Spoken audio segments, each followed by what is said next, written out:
Bonjour et merci de nous retrouver nombreux pour une nouvelle émission de Sagesse bouddhiste. À l'heure où la violence, les luttes et les conflits prennent toujours plus d'ampleur dans le monde et même tout près de nous au sein de nos familles, nous vous proposons de parler aujourd'hui de paix. Peut-on vivre en paix dans un monde violent? Comment accéder à la paix intérieure? Et peut-on faire déborder de soi la sérénité acquise pour la transmettre? Ce sont autant de questions que nous poserons aujourd'hui à notre invité, Lama Jigme Trinley Gyatso, que nous avons le plaisir de retrouver sur ce plateau. Bonjour Lama Trinley Gyatso. Bonjour Sandrine Colombo. Alors, vous êtes moine dans la tradition Drukpa, vous êtes le responsable des centres Drukpa Vendée et Drukpa Grenoble.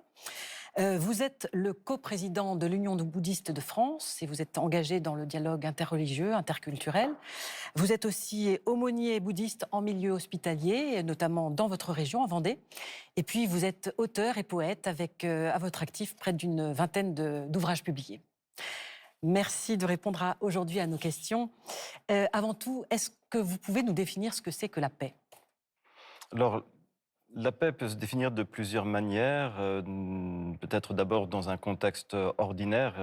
Voilà, c'est une situation qui est sans conflit, sans trouble, sans violence. Du point de vue philosophique, on va plutôt parler d'un état intérieur empreint de calme. On va parler de calme de l'esprit et de calme du cœur, de paix de l'esprit, paix du cœur. Et puis, du point de vue spirituel, on va parler d'un état intérieur sans agitation, notamment sans agitation mentale, sans agitation émotionnelle non plus. Hmm. Est-ce que l'un de ces trois niveaux que vous venez de nous expliquer se rapproche du bonheur? Oui, oui, oui, je pense que les trois niveaux se rapprochent du bonheur puisque c'est ce que l'on recherche en général. Je pense que la plupart des êtres humains recherchent la paix et l'identifient au bonheur. Euh, qui voudrait vivre avec ses ennemis, avec des ennemis? Et en fait, la paix aussi est bien sûr souvent conditionnée, et conditionnée par notre propre rapport au monde et notre rapport aux autres. Et si on considère les autres comme des ennemis, c'est difficile de trouver le bonheur et de vivre en paix. Bien sûr. Et par rapport à la notion de nirvana, quel est le lien avec la paix? Alors, il y a un grand lien entre le nirvana et la paix. Le Bouddha, dans son tout dernier enseignement, qu'on appelle les 4 sceaux du bouddhisme, disait: toutes les choses composées et conditionnées sont impermanentes, toutes les choses composées et conditionnées sont souffrances, et tous les phénomènes sont sans soi. Le nirvana est la paix. Donc cette quatrième affirmation, c'est celle-là, le nirvana est la paix. Alors on peut dire que c'est une grande paix, parce qu'il s'agit là, pour le coup, d'une paix au-delà de la paix, au-delà de la paix conditionnée. Le nirvana, il est difficile de le définir, il y a plusieurs manières pour le définir, mais on peut dire que si on veut faire un parallèle avec le bonheur, c'est un état de bonheur absolu dans la mesure où c'est un état qui n'est pas conditionné. Hmm. Est-ce que vous pouvez nous dire pourquoi on distingue la paix intérieure et la paix extérieure?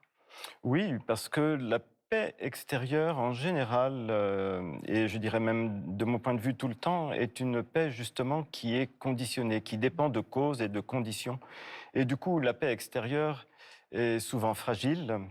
Et pour qu'elle se maintienne, il faut maintenir en même temps un équilibre. Par exemple, dans notre monde contemporain, on va parler d'un équilibre des forces, même des forces militaires, etc. Et donc on voit bien que c'est très fragile. Et si c'est fragile, ça veut dire que c'est conditionné. Donc c'est assez impermanent, la paix extérieure. La paix intérieure peut être aussi une paix conditionnée. Notre environnement peut jouer pour développer notre paix intérieure. De la musique peut aussi nous apaiser. Mais dans ce cas-là, ce sont des formes de paix qui sont conditionnées. Par contre, sur le plan intérieur, on peut vraiment aller vers une paix plus pérenne, ce qu'on pourrait appeler même une paix ultime. Et c'est ce que nous a enseigné le Bouddha. Hmm. Est-ce que justement la paix intérieure est un idéal à atteindre et est-ce qu'il est possible de l'atteindre? Alors oui, c'est un idéal à atteindre sûrement, et je suis persuadé, convaincu qu'on peut l'atteindre. Mais là encore, je pense qu'il y a une subtilité et une clé pour pouvoir l'atteindre, un obstacle à dépasser aussi pour pouvoir atteindre cette paix, c'est qu'il faut renoncer à l'attachement au concept de paix Mmh. et aussi au concept de non-paix. C'est seulement dans cette condition, si on dépasse la dualité entre paix et conflit, que l'on pourra parvenir à une véritable paix. Mmh. Sinon, on reste dans le domaine des concepts et ça demeure une paix fabriquée en réalité. Oui. Et est-ce qu'il y a une pratique particulière pour développer, la paix intérieure? Alors, je pense qu'il y a beaucoup de pratiques, mais la pratique fondamentale pour développer la paix intérieure, c'est vraisemblablement la méditation. Et il y a plusieurs formes de méditation. On parle en général de la méditation du calme mental. Et donc là, c'est véritablement une méditation pour s'établir dans la paix. Et sur le fondement de cette paix, on ne demeure pas dans cette paix. Sur le fondement de cette paix, on va pouvoir voir plus clair. Comme quand une mare troublée par l'onde se calme. Et quand la mare se calme, eh bien, la vase qui était mélangée à l'eau va se déposer au fond et on va enfin pouvoir voir le fond de la mare. Et là, pour notre esprit, c'est la même chose. Quand l'esprit est troublé ou qu'il est dominé par des émotions conflictuelles, on a du mal à voir ce qu'est l'esprit, à reconnaître sa nature. Mais une fois que l'esprit est calmé et paisible, à ce moment-là, on peut reconnaître sa nature et on peut aussi aller vraiment très loin et reconnaître l'absence de nature propre du sujet qui éprouve cette paix. Mmh. Est-ce qu'une fois qu'on atteint ce calme, cette eau, lisse et ce fond, que l'on peut voir, est-ce qu'on peut, voilà, se satisfaire, rester là et ne pas finalement s'ennuyer? D'abord, je dirais que les concepts ne sont pas à rejeter et ne sont pas négatifs en soi. On les utilise, il faut les utiliser. Ils nous servent, ils nous sont utiles. Et dans ce cadre-là aussi, dans le cadre de la paix, donc quand la paix s'installe, si jamais l'ennui naît, alors peut-être c'est le signe que ce n'était pas une véritable paix. Si on est vraiment en paix, je doute qu'on s'ennuie vraiment, mais en même temps, je dirais que si un sentiment de lassitude s'installe, peut-être c'est pas mal. Parce que sur le fondement de ce sentiment de lassitude, on va peut-être comprendre que cette lassitude vient du fait que cette paix est uniquement personnelle. Et que du coup, peut-être il y a mieux à faire. Et que peut-être cette paix, on peut la partager ou la souhaiter pour les autres qui ne l'ont pas obtenue. Et du coup, la lassitude peut nous aider à sortir d'une forme de confort dans la paix. Mmh.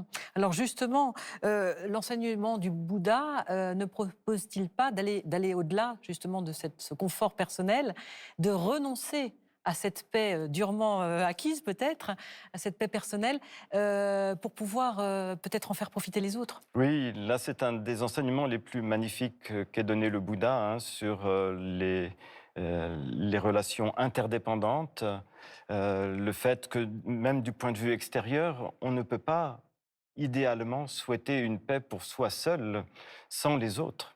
Les autres sont là aussi et vont participer aussi à la paix.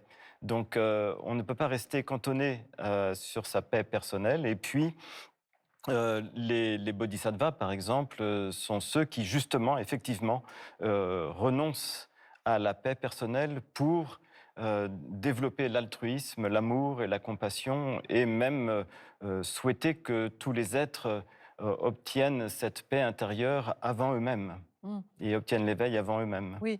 Vous pouvez nous rappeler justement ce que c'est qu'un bodhisattva et est-ce que lui, le bodhisattva, a atteint, la paix? Alors un bodhisattva, c'est un être d'éveil, donc qui est en chemin vers l'éveil, mais qui renonce à atteindre l'éveil jusqu'à ce que tous les êtres aient d'abord atteint l'éveil. Et le bodhisattva, bien sûr, peut se situer à plusieurs niveaux. Il y a différents niveaux de bodhisattva. Il y a des bodhisattvas qui sont très proches de l'éveil, qui sont à la limite de l'éveil, mais qui y renoncent, qui retardent ce moment pour aider les autres. Et puis, il y a des bodhisattvas qui sont comme des bodhisattvas débutants et qui s'entraînent à aider les autres et à développer justement cette sagesse qui va leur permettre de développer encore plus d'amour et de compassion. Mmh. Est-ce que ce dévouement pour les autres, c'est ce qu'on appelle le bouddhisme engagé? Oui, on peut dire cela. Après, je me demande s'il y a vraiment besoin de me rajouter une étiquette, donc dire bouddhisme engagé, mais de fait, je pense que les choses se font naturellement. En tout cas, sur le chemin de la pratique intérieure, sur le chemin des bodhisattvas, les choses se font vraiment naturellement et il n'y a pas besoin de créer ou de vouloir quelque chose en plus. À partir du moment où il y a sagesse et compassion, l'action, l'action bienveillante envers les autres découle naturellement, spontanément. Mmh. Parce que, parfois, on se demande si justement un bouddhiste qui vit en ermite, qui travaille pour sa paix intérieure, dans quelle mesure aide-t-il les autres? Alors, il aide les autres parce la motivation avec laquelle il travaille sur sa paix intérieure, c'est justement ensuite, une fois obtenue cette paix intérieure, de pouvoir aider les autres. Et puis, je pense que les ermites aussi, et les grands yogis, ont une capacité, spirituelle, avec leur amour, leur compassion rayonnante, leur sagesse rayonnante qui est au-delà de notre imagination et qui peut avoir sûrement, vraisemblablement, un impact, une influence bénéfique et positive sur le monde. Mmh. Pour conclure, la Matrinlé, je crois que vous vouliez nous citer quelques vers, à propos justement de la paix. Oui, tout à fait. C'est le dernier quatrain que l'on fait dans ma lignée, qui a été écrit par Kunkian Pema Karpo, le quatrième Gyalwang Drukpa, et qui dit ceci: renonçant à toute idée de bonheur et de paix personnelle, considérant avec amour les êtres innombrables dans l'espace infini, puissais-je les guider sur le chemin de la libération. Un extrait de cette prière, donc qui, fait le vœu de la libération. Est-ce que vous pouvez nous en dire un petit peu plus? Oui, c'est une prière qui fait appel à la compréhension que tous les êtres, aussi nombreux soient-ils, ont pour objet de trouver le bonheur. Et le Bouddha nous enseigne qu'il faut se mettre à la place des autres et comprendre aussi que tous les autres cherchent le bonheur. Nous ne sommes pas les seuls à chercher le bonheur. Et donc c'est vraiment dans ce cadre-là, avec cette compréhension-là, que on peut faire ce souhait, cette prière et travailler au bien d'autrui. Mmh.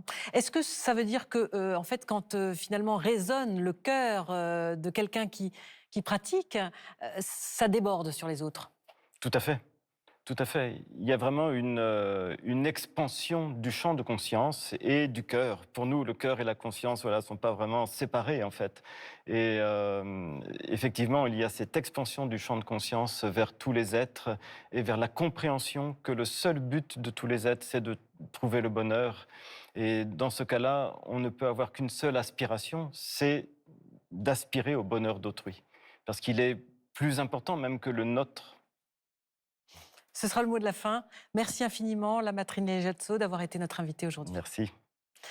Avant de nous quitter, voici quelques propositions de lecture. Plaidoyer pour le bonheur de Mathieu Ricard chez Pocket Éditions. Mathieu Ricard démontre comment l'aspiration au bonheur est universelle et nécessaire et que c'est en nous et vers les autres que l'on peut progresser vers ce qui rend durablement heureux. L'infini pouvoir de guérison de l'esprit de Tulku Thondup, édition Le Courrier du Livre. Cet ouvrage propose un enseignement sur la façon de transformer les émotions en énergie de guérison selon les préceptes bouddhistes, avec des exercices de méditation portant sur la respiration et sur la visualisation. Le doigt qui montre la voie de Yeshe Chödar Rinpoche, édition de l'Astronome. Il s'agit d'un recueil d'enseignements généraux sur la voie de l'éveil, transmis par ce grand maître tibétain de la lignée Drukpa, qui s'adresse à tous ceux qui aspirent au bonheur. Voilà, l'émission touche à sa fin. Vous pouvez la retrouver durant un mois sur la plateforme de France.tv. Merci à tous de nous avoir suivis. Très heureux dimanche et bonne semaine.